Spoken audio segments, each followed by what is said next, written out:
ডাগআউটে বসে ফটোগ্রাফারের তোলা এক একটা ছবি দেখছিলেন এনামুল হক বিজয়, আর তার সাথে এভাবে খুনসুটি করছিলেন বিজয়। এরপর তিনি আরও একটা ছবি তুলে বিজয়কে সেটা দেখালেন। এভাবে বেশ কয়েকবার একই ঘটনার পুনরাবৃত্তি ঘটতে লাগলো। বোলার, ব্যাটার কিংবা ফিল্ডারদের ছবি তুলে তুলে বিজয়কে দেখাচ্ছিলেন বিসিবির ফটোগ্রাফার। কার ছবি কিংবা কোন ছবি কিংবা কি নিয়ে কথা হচ্ছিল সেটা তো জানার সুযোগ নেই, তবে এভাবে বাহবা দেয়া দেখে মনে হচ্ছিল বিজয় ছবি দেখে খুশি হয়েছেন, পছন্দ হয়েছে তার। টেস্ট দলের আশেপাশে থাকা ক্রিকেটাররা, এই দলের ক্রিকেটাররা এবং কয়েকজন নেট বোলার মিলে দুই দলে বিভক্ত হয়ে একটা ম্যাচ চলছিল, ওয়ার্ম আপ ম্যাচ। প্রথম সেশনে আউট হয়ে যাওয়ায় হয়তোবা বিজয়ের মধ্যে ড্রেসিং রুমে থাকতে থাকতে একটা একঘেয়েমি চলে এসেছে, তাই তিনি ডাগ আউটে বসেই ম্যাচটা দেখছিলেন।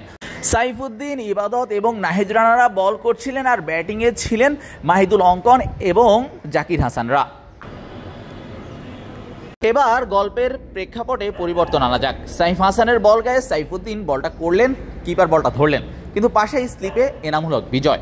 অবাক হতে পারেন, মাত্রই তাকে ডাগ আউটে দেখা গেছে। এখন প্রতিপক্ষ দলে তিনি আবার ফিল্ডিংও করছেন। মূলত নাহিদ রানা একটু বিশ্রামে গিয়েছেন, লম্বা সময় ধরে লম্বা স্পেলে বল করেছেন, তাই তার পরিবর্তে এনামুল হক বিজয় নিজে গিয়েছেন ফিল্ডিং করতে। যদিও একটা ওয়ার্ম আপ ম্যাচ, তবে সিনিয়র বিজয়ের এমনটা নিঃসন্দেহে তাকে টিমম্যান হিসেবেই নতুন পরিচয় দেবে। তার ওপর দিনের প্রথম সেশনে এই নাহিদ রানার পেসে বিট হয়ে ক্যাচ তুলে দিয়ে আউট হয়েছিলেন ডানহাতি এই ওপেনার। তার পরিবর্তেই কিনা তিনি গেলেন ফিল্ডিং করতে। ব্যাপারটা নিঃসন্দেহে টিমম্যান বিজয়ের ব্যাপারে একটা ভালো ধারণা দেয়। শুধুই তাই নয়, ফিল্ডিং করতে এসে বিজয় জুনিয়রদের টিপসও দিচ্ছিলেন। বিজয়ের মতো সিনিয়র একজন এক্সপেইনার ক্যাম্পেইনারের এরকম একটা মনোভাব নিঃসন্দেহে ইতিবাচক দিক, সেটা আর বলার অপেক্ষা রাখে না। সেই সাথে জুনিয়রদের জন্য কাজটা অনেকখানি সহজ হয়ে যায়, অনেক ক্ষেত্রে অনেক কিছু জানাও যায়, শেখাও যায়। বাংলাদেশের সবশেষ টেস্ট ম্যাচে বিজয় ছিলেন, 39 রানে একটা ইনিংস খেলেছেন। বড় কথা হচ্ছে ওপেনিং জুটিতে তিনি থাকায় 115 রানের একটা জুটি হয়েছে, যেটা তাকে শ্রীলঙ্কা সিরিজের জন্য অনেকখানি গ্রিন সিগন্যাল দিয়েছে। এর আগে নিজেকে প্রস্তুত রাখছেন। এবার আবারও গল্পে ফেরা যাক। নাহিদ রানাকে দেখছেন।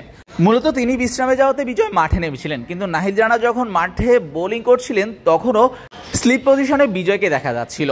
এবারের গল্পটাও একই রকম, শুধুমাত্র চরিত্রের পরিবর্তন। নাহিদ রানা আসার পর ইবাদত উঠে গিয়েছিলেন বিশ্রাম নিতে, তখনও তার পরিবর্তে বিজয় মাঠেই রইলেন, তার পরিবর্তে বিজয় ফিল্ডিং করছিলেন। যে ব্যাপারটা নিঃসন্দেহে অ্যাপ্রিসিয়েট করার মতোই ব্যাপার।